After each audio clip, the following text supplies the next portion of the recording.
Welcome back, everybody, to an episode 3 recap, review, Easter eggs, big circles. Biggest circles you've ever seen. Biggest spoilers you've ever seen. It's true. Biggest circles and spoilers on YouTube. That's what we go by here, isn't it? That's right. You've done it. You've actually purchased like additional tickets for the thumbnails around this video. That's right. So a lot of the videos around this video will just redirect to this video. Exactly. It's like they've got big red arrows pointing to this video. It's like buying a bunch of tickets at the movies, so nobody sits next to you. That's it. Also, if you do want to see these early, the audio version of this goes up pretty much straight away after we record it. So at bigsandwich.co, along with a bunch of other bonus podcasts and early videos. All the stuttering is kept in. It is. All the stuttering, all the pauses while we think of something to say. It's all in there. Sometimes I'll just go to another room for 10, 15 minutes, just put my head in my hands, try to get it together. Do you know what I mean? Sometimes I'll check Wikipedia for something we've missed, and I'll just talk to myself for a little bit, and then I'll come back and be like, obviously I know that. Yeah, or I didn't find anything. Can you please cut this out? Yep, that's right. It's all in there. It's all in the audio version.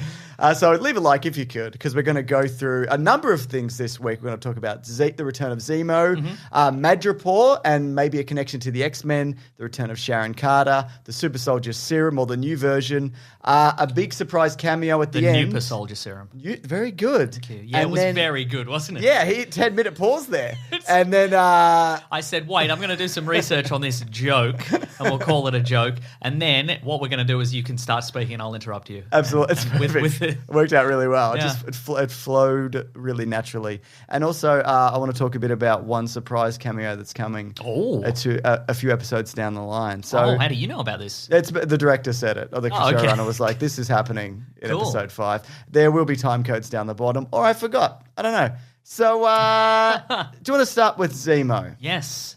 Here's what to do with that guy? Turns out he's rich. Yeah, he is rich. I mean, it kind of makes sense when you think about it, because in his last appearance, he was flying all about the world. That's true, he was. How'd he get there? Causing trouble. Private jet, apparently. Right, exactly, yeah. Because I always kind of got the impression that because he's from Sokovia and Sokovia looks like absolute shit, that he didn't have any money. Guess he was slumming it. He must have been slumming it. One of those rich kids of Instagram.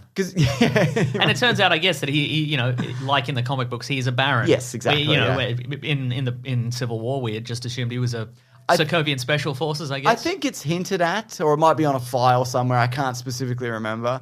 But it's not outright it's not at the forefront of the character. Does that change your opinion of this character? A little bit, yeah. Yeah, because the country is not great and he has incredible wealth, so he's been doing something. Also, he knows a lot about the underground. Also, a little bit wackier than last time. Yeah. Did you notice that? He's got some musical taste. Mm-hmm. Yeah, he's got a very old butler, which I do not like. Sure.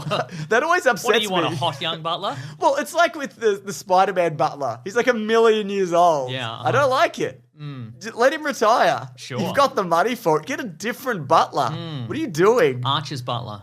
Perfect, yeah. I also forgot that he can fight and shoot and do things because he's more kind of tactical and manipulating people. But I'm like, oh no, he's dangerous on his own as well. With the punching and such.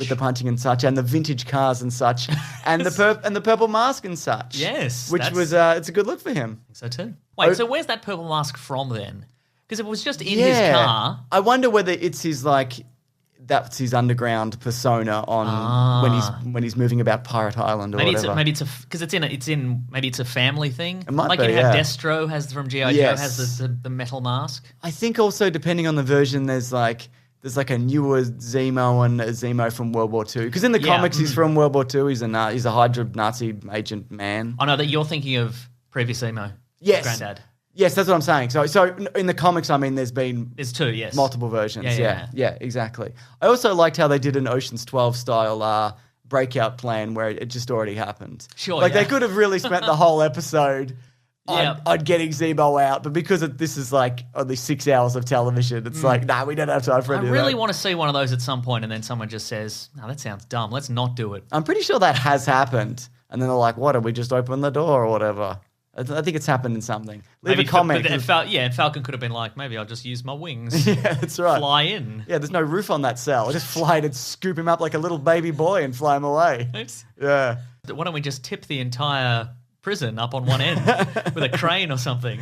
Yeah, exactly. I also enjoyed that he attempted the Bucky, he knew it wasn't going to work, but he The Bucky tried mind out control phrases, yeah. Because why not? You know what I mean? Just for old time's sake. Yeah, why You know, not? you see one of your old mates and you're just like, Dazza, remember that time at the pub with the thing? And you're like, yeah, I did assassinate those people at the pub. So That's right. That was me. Oof. That was me. You got me.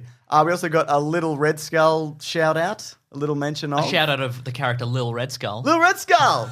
Where you at? Red Skull's tiny companion in Captain America: The First So Avenger. it's like mini me, is it? Yeah, I mean, it was mostly cut out because he was below camera height. Sure, yeah, But he yeah. was there the whole Yeah. time. And here's a little animation. No. No time for that. there's no time for Collings this, gets no. these out of record Yeah, yeah. speed. He hasn't Yeah, got time yeah. for little animations. I also... Okay, well, maybe Collins, if you could dress in a Red Skull costume and then go to like one of those places that has a funhouse mirror that makes you look really short and do a selfie. That would probably be a little bit easier if you Would could be do that, easier, yeah. If only it were that easy. Do you think that they're planning maybe to use him down the line in like a Thunderbolts scenario or something Yeah, like I that? think so, yeah. Yeah, because he's got a lot of underground connections and he's got a lot of money.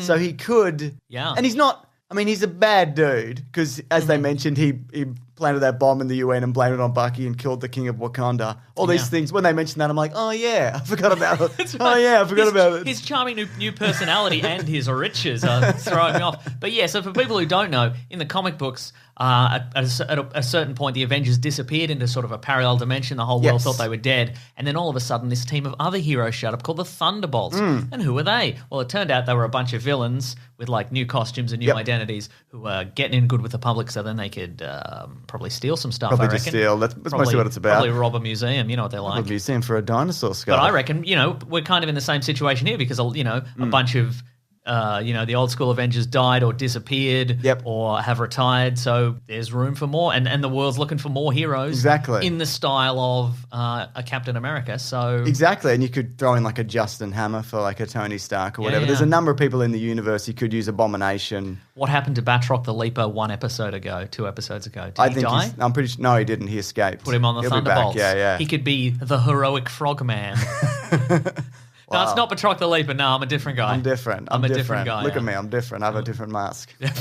So we go to Madripoor, which is primarily like an X-Men location. It is, yeah. Which makes me think that they are slowly planting these X-Men seeds, and I'm not entirely sure, which ones are going to pay off in the long term. But we are getting these little hints along the way as of late, and the Evan Peters cameo was more of a misdirect. But And why? Look, we've had a couple of episodes of little to no rampant speculation, so why not start now? And Madripoor apparently Power Broker is the big boss. Yes. In this town, and in this instant, it seems more like, as opposed to the character in the comic books, he is more of like a criminal power broker. Yeah. Like he controls the underworld in this city, but he does have connections to bring back the super soldier serum. Absolutely. And what I enjoyed about Madripoor is that it's basically it's like a nightclub from John Wick, but a city. That's right. And funnily enough, Derek Kolstad, who wrote this episode and the next one, he's the John Wick creator. So that actually makes a lot of sense. So he's got one trick, is what you're saying. Yeah, well, I was expecting to see somebody to pass a weird coin to another person who passes them back a different weird coin. Okay, but we did get somebody driving down a highway and all of a sudden the car's being surrounded by motorcycles. Yes, exactly, yeah. So yeah. that's his signature look. Neon nightclubs, weird coats, you know what I mean?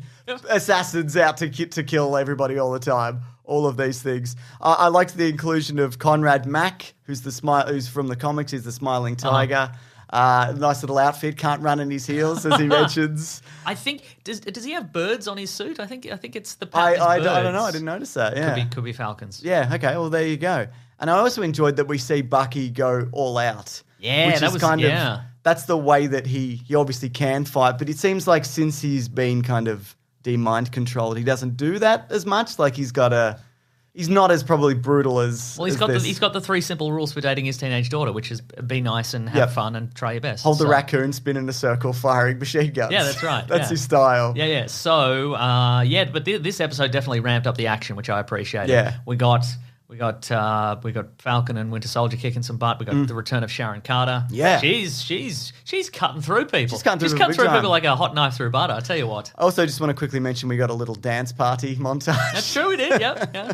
which was unexpected. Yeah. Zemo did a little groove. He did a little groove. Yeah. So Emily Van Camp has spoken about this. I was going to talk about this last week, but she didn't appear last week. But it is nice to circle back to that character because she just was kind of left in the dust, wasn't she? Yeah. And this time around, she's got a personality. She's got a personality. Marvel have finally decided on a personality for this character, and as has been mentioned, kind of a dick. Yeah, but that's right. I mean, it makes sense because everybody else who was involved in the Civil War and all that sort of stuff got a pardon. Yeah. But apparently she didn't. No. They left her out in the cold, as it were. But I feel like she could have made amends. She could have reached out to people, but she didn't, which makes me think, is there something else going on there? Is she still working for S.H.I.E.L.D.? Like, is she working with the Flag Smashers? I think if she wanted to really come back, she probably could have at this point. Yeah, I don't think it's as simple as that. But there was a quote from the actor who plays Sharon Carter, whose name I cannot remember. Emily Van Camp. Thank you, yeah.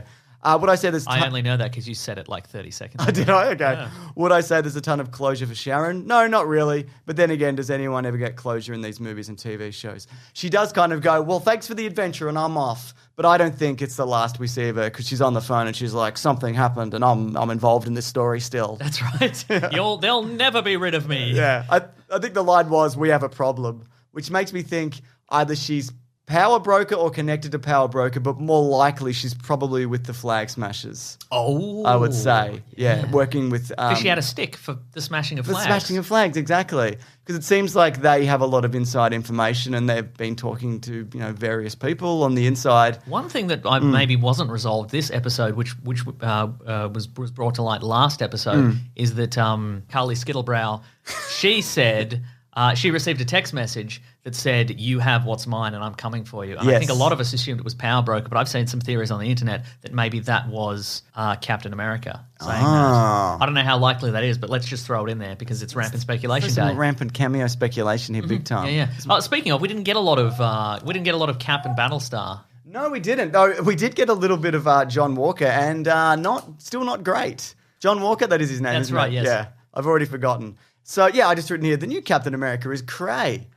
He does that whole, do you know who I am? And he's like, I don't. But he's under a lot of pressure is what I think he's going to break. I think also he might be looking for the super soldier serum. I think he is, yeah. Yeah, for his own. Because as has been established in this episode, the Flag Smashers stole 20 doses, and they've used 8. That we know of. So there's at least a few left. Yeah, exactly. I've got a quote here from Wyatt Russell as well about his character. Yes. How he knows that people hate him. Well, he's since deleted his Instagram, so... Oh, has he? Yeah, so... Yeah, fair enough.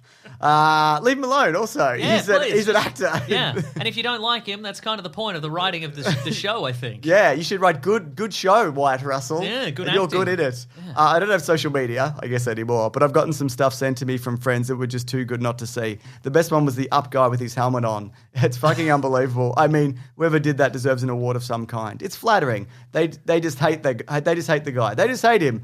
It was fun to be Marvel's punching bag for a little while. I think you should strap in for a little bit longer than a little while. I think this is going to be ongoing for just a fraction longer. I think maybe they've informed him of the duties of a Marvel actor far less than they should have. Yeah. Wyatt, you'll be answering questions about this character for the rest of your life. I think also people come around. Definitely. If he survives this series, which I'd imagine he probably will. If he survives this series and they attempt to replace the Captain America replacement, there will be people rioting in the streets. I'll be first in line, Mason. That's right, because you know what? He was in something for a while and then they attempted to take him away, and that's what we hate more than anything. Exactly. But you mentioned the super soldier serum, and we got the appearance of Dr. Wilfred Nagel, who we actually recently read the comic Truth. Red, White, and Black. Red, White, and Black, which is the Isaiah Bradley origin story. It's going to come up on bigsandwich.co where we talk about it for a comic book club. Yeah, but in that story, Wilfred Nagel is the doctor that attempts to replicate the super soldier serum in the 40s on a bunch of African-American test subjects. But I guess now they've moved him up in the timeline. He wasn't involved. It was when I first heard his name, I'm like, oh, is he going to be? Has he cheated death like so many other people doing super crazy stuff in World War II? But no, they've moved up his timeline, and he's more of a modern day person who, according to him, is the only one who has the genius to recreate the super soldier serum from samples taken from Isaiah Bradley. Had. Oh yeah, he's dead now. He dead. But yeah, I mean, they don't say that explicitly, but join the dots that Isaiah Bradley's the man they took the samples from. Yeah, it seems that way. Yeah. And also, I thought it was interesting that because I'd thought this in this very episode where this super soldier serum is more subtle. There's no big muscles or anything like that. You know, you don't need like a big metal tube to put you in. Yeah. You know, you don't look like Captain America. You look the same. You know what I mean? It's kind of like the T-1000 version of. Yeah, he said it's been optimized. Yeah, it's a little bit like Extremis in the comic books. The Iron Man storyline where somebody gets sort of infected with this ability, which was sort of used in Iron Man 3 in a way. Sort of. But it didn't make him a big monster man. It just made him incredibly tough on the inside. Yeah, exactly. And flamethrower breath. That's right, yeah. I also thought it was an interesting parallel where the scientist was murdered and then the building exploded, which is the same thing that happened to the original scientist and the original Captain America test lab. And it was obviously like, Zemo's just like, I'm not having any of this. You know, but it's interesting that he's going specifically for the super soldier serum and not everything else in the universe. Yeah, but like, why isn't he taking out wizards? Or maybe that's next on his... I think this for him. This is like, this is a marriage of convenience, so to speak. He's going to team up with Bucky and Falcon. He's going to get rid of this super soldier stuff. Then he's going to slip away and then just blow up more Stark Industries stuff and go back to Wakanda. Yeah, or go to Wakanda rather. Yeah, you might be right. But speaking of Carly Morgenthau, though, they really paint her as kind of a good person and she's looking after orphans and refugees and all these kinds of things. And it's very much like a solo character in that sense, you know what I mean? And then she just blows up a bunch of people in a building. So it's kind of, I wonder whether she's going to live through this series because they've kind of thrown in that kind of like, whoa, she's not all and good. Look, a lot of people here's the thing, I think we all saw this coming. Because I think there are a lot of people on the internet being like, this actually sounds like a pretty good idea what they're up to. They're really helping a lot of people. I bet she just kills some orphans in the next episode. And pretty close. Yeah. Because that's the way we're sympathizing with her too hard, so they've got to find a way to turn them into the villain. Exactly, yeah. And I found the conversation about the shield, about what Sam should have done with it, and he mentions that, you know, maybe I should have destroyed it as opposed to giving it back. And then Bucky's like, I will take it. Like, I'd rather I don't want it, but I'll take it rather than you smash it because it means something to me. Also, Sam, specifically, how are you going to destroy it? You're going to flap your wings on it? This thing's indestructible. Maybe he's got vibranium heels on that suit he was wearing. He could give it a tippity tap. Yeah, that's true. Yeah, but I think it's still interesting that Bucky still believes in the symbolism of it. And I guess it's more that he believes in Steve Rogers more than like the shield itself. But it's interesting that he's, you know, well, he does in the comics. He takes on that role. And I wonder whether we will see a little bit of that in this show. Maybe. If he's going to Captain America out to some small extent. Sure. You know, I'm talking like beyond just him throwing the shield. I'm going to Captain America out all over the place. Here we go. But at the end, though, there was a pretty big cameo. Yes. From an appearance from Ao. Is that how it's pronounced? I don't know. Florence Kazumba, who returned from, she was in Civil War, she was in Infinity War, as one of the Dora Milaje. And I think the creator of this said that the universe in this series is bigger than you'd initially think. And I think we are slowly kind of broadening out because, Wakanda would be drawn into this because of Zemo's involvement. You know, they'd see him on the run and go, no, we don't like that guy. I mean, he's very charming, but he killed the king that time. Yeah, exactly. Yeah, so I do wonder what that means for like the rest of the series. I love that character as well. I wouldn't say I love that character. She hasn't done that much, but there is she hasn't fired as many lasers as you. No, but she's got like a real presence when she shows up. Do you know what I mean? Yeah. And this leads me into the episode 5 cameo that showrunner Malcolm Spellman talked about. Okay, so if you don't want to know anything about an episode that won't come out for a couple of weeks. Yeah. Also, wild speculation, etc. Red circles, all of that. This could all be. Oh, this is a bullshit. hint. This isn't a. I don't know. He doesn't say specifically who, but I'll throw it your way and see what you think. Okay. And then we'll have some quiet Wikipedia-ing time. That's right, exactly. And then we'll come back to it. There are some characters in our series who I'd love to see partnered with, like, was just a very grounded character, partnered with one of the big world shakers like Thor or someone like that. The personality is so strong. It's an episode 5 character. I'd love to see that character with Thor. So he says, hands down, 5, it just gets real. And 5, you're going to cry.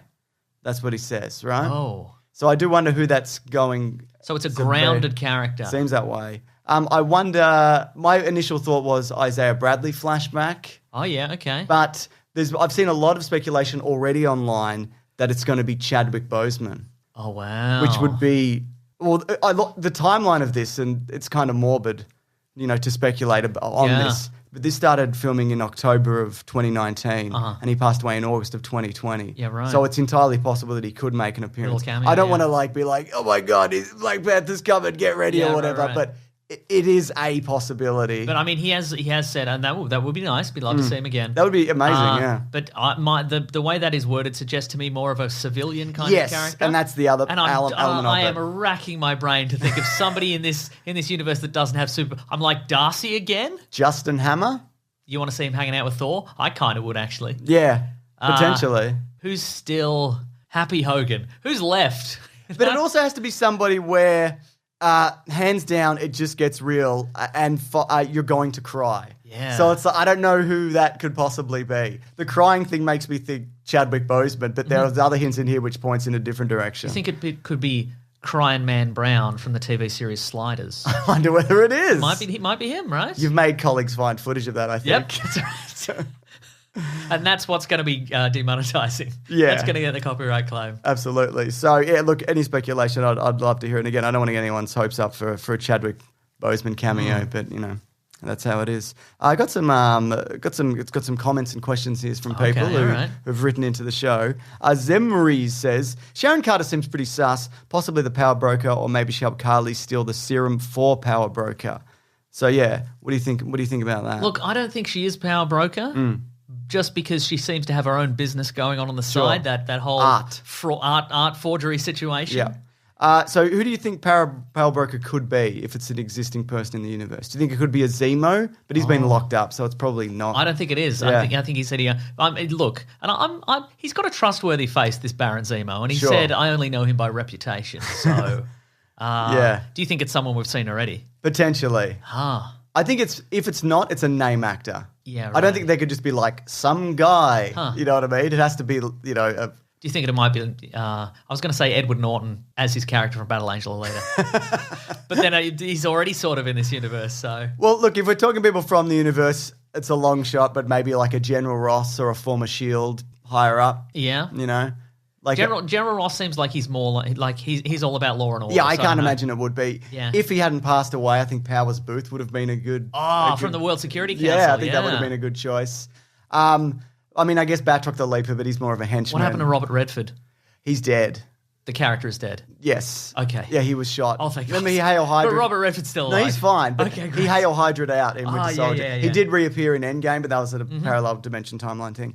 What about somebody that we've seen appear in, say, Ant-Man, where there's like the crew and it's AIM and it's Hydra and all those different people? Could it be someone like a Wally Goggs? Oh, because he was an arms dealer. Yeah. he was an arms dealer in Ant-Man and the Wasp. So maybe. Yeah, but he was more of a kind of a goof. Yeah. At the same time. Yeah. What's the name of that guy? You know, the guy with the glasses. He's bald with the glasses from S.H.I.E.L.D. When Hydra was his name. Oh, the guy. He's dead. Oh, Stillwell. Stillwell. No, But Winter Soldier threw that guy into a bus or something. Yeah, that's true. But I mean, we all thought the Winter Soldier was dead, didn't we? That's true, So we maybe did. It's Stillwell. Yeah. And he's got bus powers now. Just one arm's a big bus. Remember in Iron Man, James, you remember in Iron Man 1? Yeah. And wait, Ironmonger threw Iron Man through that big bus and it's Yeah. hydrogen powered on the Yeah. side. Hydrogen powered bus man. Maybe it's an Ironmonger. He's very dead though, isn't he? Yeah, they're all very dead until they're not. His son's still alive though. Okay. Yeah. He might be appearing in Armor Wars, Ezekiel Stain. Right. Okay. There you So, go. maybe. That's not a bad. I reckon it's probably a new guy though. Yeah. Okay. Yeah. We'll see how we go. Anyway. Yeah. Got another one here from Jessica Strike who says, "Nice that they've said Zemo is a Baron, and that hint about Sokovia at the end makes me think we're getting Latveria from the rubble as rebuilt by Victor Von Doom." So they mentioned that Sokovia has been cannibalized and split up because the nation was destroyed. Mm-hmm. And yeah, I had a similar thought where I wonder that's where Latveria steps in and is just like, some of this or all of this is ours. And because it's Latveria, like Sokovia, is vaguely Eastern European, depending on what the Marvel map you're looking at is. But yeah, what do you think about that? Yeah, maybe. Yeah. Okay, I can't rule it out. I absolutely wouldn't rule them out introducing Latveria in this series, but maybe not Doctor Doom. Yeah, fair enough. Yeah. Until later, but Yeah, because we also got hints at like maybe Namor previously. Wakanda was hinted at in like Iron Man 2 on a map in the background. So if it even is, we might not see something like this for like 5-10 years. So the Fantastic Four was probably coming, sooner rather than later. For sure. Yeah. Anyways, it was a good episode. I enjoyed it. It was a good episode too, yeah. So next week we'll be back for another thing, won't we? Yes. We can't not be. That's right. We're contractually obligated by big fans of this thing that we do here. Oh, okay. Yeah. By Big Circle, the organisation. Oh, no. Yeah. But again, if you do have any thoughts... They'll find you. They will. And you know what they do once they find you? Big circle. Big circle, put you in a big circle. But if you do have any thoughts, theories, speculation, anything like that, luckily there hasn't really been any leaks from this series, so all of the stuff that we're talking about and, gets sent, it's very much up in the air at this point, which is nice to see. Love a regular series. Love regular series too. Anyways, I'm at Mr. Sunday Movies on Twitter. I'm at Wikipedia Brown on Twitter. As mentioned, we have a podcast called The Weekly Planet where we talk movies and comics and TV shows that comes out every Monday. If you do want to check it out on all major platforms, including its own YouTube channel, but again, a day early at bigsandwich.co. This Monday, we're talking about Godzilla. He's fighting that bloody King Kong, isn't he? That's right. Or King Kong is fighting that bloody Godzilla. I feel it's the other way around, having seen the movie. One instigated it more. The other one's just like, I just want to go to the center of the earth, man. Get the fuck off me. Get the fuck off me. God. Yeah. Settle down. Anyway, we'll talk about it. But Godzilla versus Kong. Just settle down. Just stop. Yeah. Stop already. Just leave it. Could you not? Just don't. Thanks again to colleagues for editing. Absolutely. He's doing a great job. Terrific. Yeah. And see you guys next time. Okay, how about this, James? Okay. Power broker, Willie Lumpkin. Because Mailman. Where's the real power? In the mail. That's true. You know? Oh my God. It's got to be Willie Lumpkin at some point. And then it wasn't in WandaVision. And you're going to be the accolades coming your way. Right? Oh my God. Yeah. That was worth the 10-minute pause for you to look up the name Willie Lumpkin. Okay, bye everyone. Goodbye.